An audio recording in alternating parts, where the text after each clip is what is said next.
Olá, quinto ano, tudo bem com vocês? Vamos estudar História. Hoje começaremos na página 199. Vamos estudar patrimônios brasileiros. Neste capítulo, você vai conhecer o patrimônio no Brasil, pautado na diversidade e na preservação mundial da cultura humana. Aqui não dá para ver direito no nosso livro digital, mas você pode acompanhar aí no seu livro, na página 199, o nosso Conversa Vai. Diz assim o nosso Conversa Vai: o Cais do Valongo foi uma das maiores portas de entrada das pessoas escravizadas no Brasil. Porque esse local é conservado, apesar de restarem apenas ruínas. Aqui está o Cais do Valongo. Aqui era onde os escravos chegavam no Brasil e desembarcavam. Os navios atracavam aqui nesse cais e eles desembarcavam no Brasil. Por que ele ainda é preservado se só tem ruínas? Porque ele guarda a memória de um período da história brasileira. Existe um valor histórico, existe um valor sentimental, existe um valor político. Então, por isso que mesmo sendo ruínas, ele ainda é preservado. O nosso Conversa Vem, que também não dá para ver direito, diz o seguinte: muitos locais são considerados patrimônio não por sua beleza, mas pela história que contam. As ruínas do Cais do Valongo contam uma história feliz ou triste. Elas contam uma parte da história de qual povo? Claro que não conta uma história feliz, porque fala do período da escravidão, quando os escravos desembarcavam aqui no Brasil. E a escravidão não era uma coisa legal. Então, nós vamos responder aqui. Contam parte de uma história muito triste.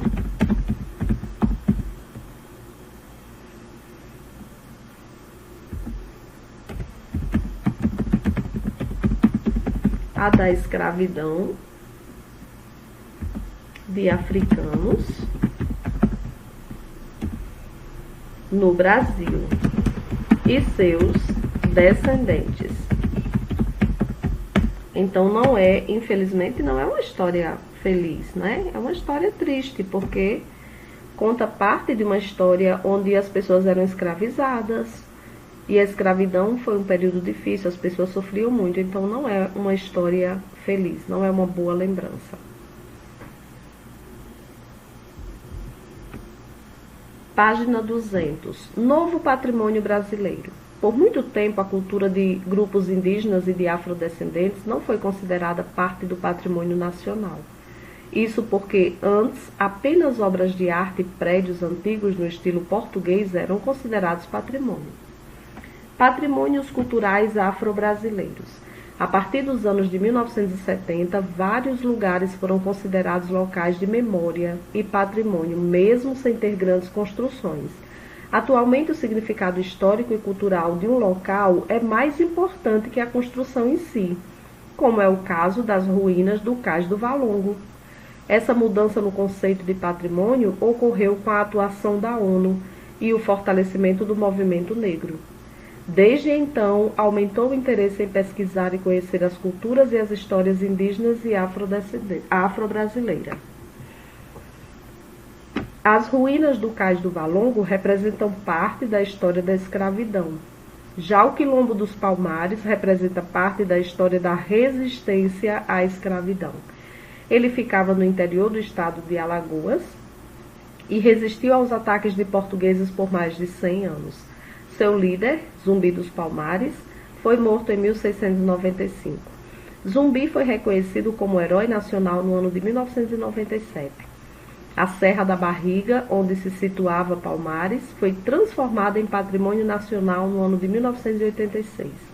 Não foram encontradas ruínas de Palmares, mas sobre o local onde o quilombo ficava foi criado o Parque Memorial Quilombo dos Palmares, que pode ser visitado por turistas. Aqui ao lado nós temos uma foto desse parque. Vista do Parque Memorial Quilombo dos Palmares. Palmares não abrigava apenas escravizados fugitivos e seus descendentes, mas também indígenas e pessoas brancas pobres. 201. Existem vários movimentos de pessoas de origem africana ao redor do mundo, cada um com reivindicações próprias. De uma forma geral, chamamos de movimento negro a luta pelos direitos da população afrodescendente. Pode-se dizer que o movimento negro no Brasil ganhou destaque a partir de 9 de julho de 1888. Nessa data, o escritor José do Patrocínio criou a Guarda Negra. Era um grupo formado por libertos para proteger a liberdade dos afro-brasileiros, logo após a assinatura da Lei Áurea. Aqui ao lado nós temos a foto de José do Patrocínio. Ele era jornalista, escritor e ativista do movimento negro. O texto abaixo explica um pouco sobre a transformação de Palmares em patrimônio cultural. Leiam e responda as perguntas. Considerando que o Quilombo dos Palmares representava a história de resistência ao modelo colonial imposto ao território brasileiro, o reconhecimento e a valorização da Serra da Barriga como patrimônio cultural, no ano de 1986, representaram um importante passo do governo brasileiro quanto ao estabelecimento de políticas afirmativas e do fortalecimento também das referências culturais negras e afro-brasileiras na construção identitária do país. Número 1. Pesquise o significado da expressão destacada no texto e registre-o abaixo. Ou seja, o que são políticas afirmativas? Vamos colocar agora. Políticas afirmativas são ações temporárias para diminuir desigualdades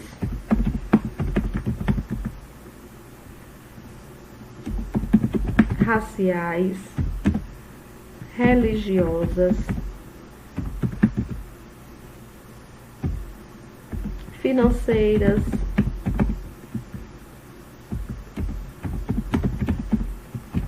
ou de gênero na população.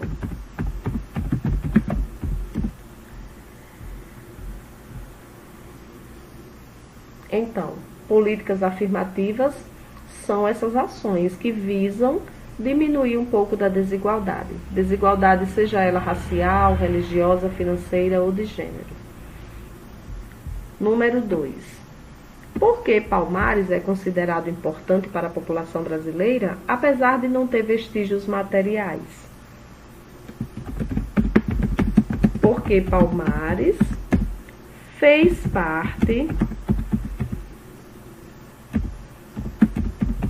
da história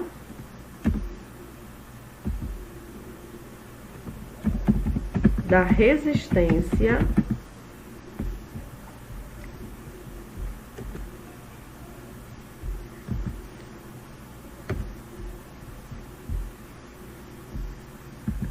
resistência à escravidão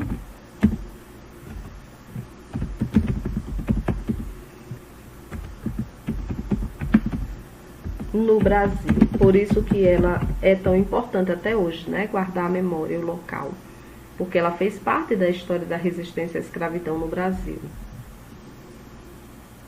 No livro a gente fica por aqui. Vamos à nossa ficha de atividades. Faremos as páginas 125 e 126. 125, número 1. É pessoal. Você já visitou alguma cidade histórica como Lapa, Ouro Preto, Paraty ou outra? Se sim, qual? Aí você vai colocar o nome da cidade histórica se você já visitou. Número 2. Por que o governo brasileiro transformou as cidades históricas em lugares turísticos? Aí você vai colocar aí. Qual era o objetivo do governo, né, quando ele fez isso?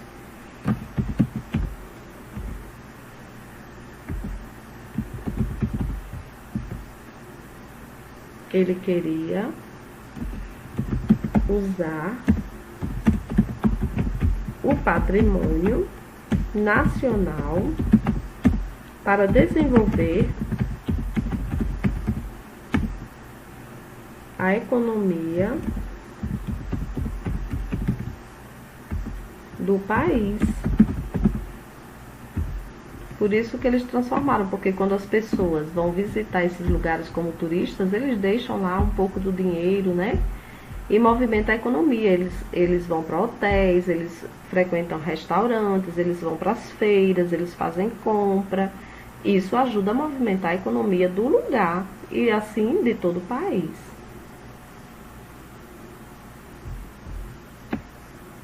3. Você acha que cidades modernas como Brasília podem ser lugares de turismo também? Por quê? Então você vai dizer. A número 2 fala de cidades históricas, aquelas bem antigas, que guardam aqueles prédios muito antigos. Mas ele está perguntando na 3 se você acha que uma cidade moderna como Brasília, uma cidade jovem, também pode ser um lugar de turismo, né? Por quê?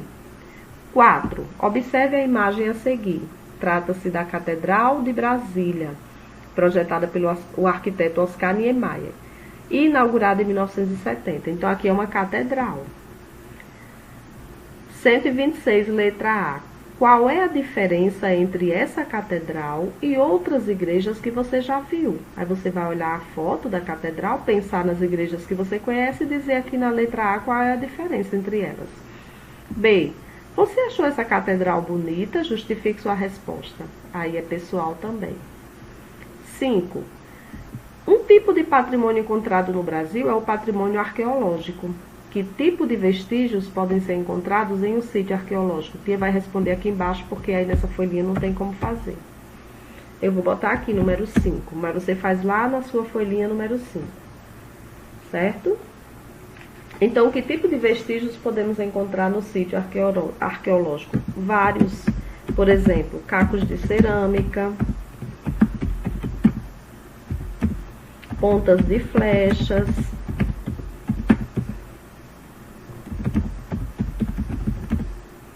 e outros vestígios humanos, né? Como, por exemplo, esqueletos, fósseis de dinossauros e outros animais,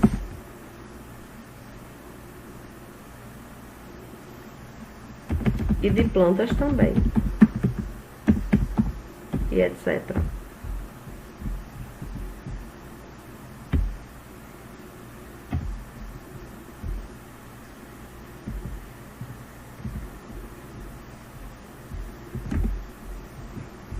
Então, tá aqui a número 5. Podemos encontrar em um sítio arqueológico cacos de cerâmicas, pontas de flechas e outros vestígios humanos, como esqueletos, fósseis de dinossauros, de outros animais e de plantas também. 6. Imagine que você é um guia turístico em um sítio arqueológico.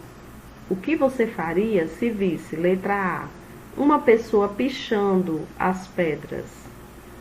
Letra B, uma pessoa jogando lixo nas plantas? E letra C, uma pessoa quebrando parte de um fóssil para levar para casa? O que você faria numa situação ou nessas situações? Quais seriam as suas reações, né?